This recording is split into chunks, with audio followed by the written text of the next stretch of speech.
So here we have another graphing question. And if you read this text here at the beginning, up here, it says in the complex plane, the horizontal axis is called the real axis. That's this guy right here. And the vertical axis is called the imaginary axis.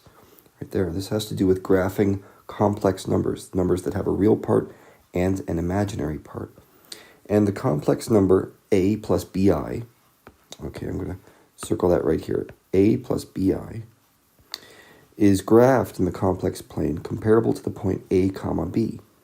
So in other words, if you have a number, let's say we have a number, a complex number, 3 plus 4i, the way that would graph in the complex plane is you go over to the point x equals 3, which is right here, and the point y equals 4. Remember, y is representing the imaginary axis, and that's your point right there. So that dot that I just made is the point 3 plus 4i when graphed on this plane, or in other words, 3 comma 4. So that's what we're talking about. Now, if you keep on reading, it will tell you that the modulus of the complex number is given by this right here. A squared plus b squared, and then you take the square root of it. And it wants to know which of the complex numbers that you see in this graph, z1, 2, 3, 4, 5, see all these little blue dots here, which one of those has the smallest modulus? So in other words, which one has the smallest value of the square root of a squared plus b squared?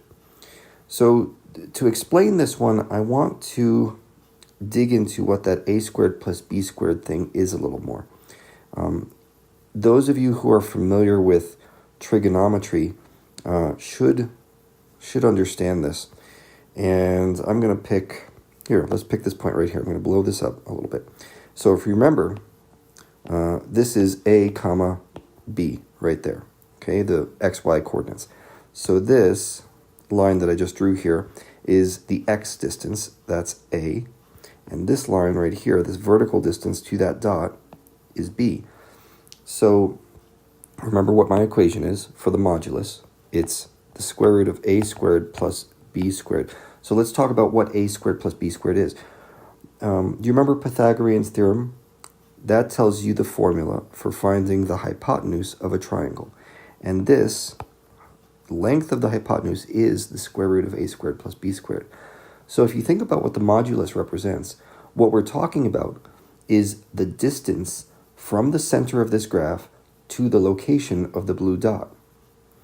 And now look at what this question is asking for. It's saying, which of these dots has the smallest modulus? The smallest modulus, in other words, the smallest distance from the center. Well, you can see Z5 has the largest distance. This thing is very, very far away from the middle. And the one I actually picked here, Z1, that's the one that's closest to the middle. So when you're closest to the middle of the graph, you have the smallest modulus. And that would be our answer, this Z1 right here. Okay. In the end, this wasn't really about imaginary numbers and real numbers and how you plot them on a complex plane. It was about recognizing the relationship between an equation, this equation right here, this a squared plus b squared, square root, recognizing the relationship between that equation and a picture. It's a distance equation for the hypotenuse of a triangle.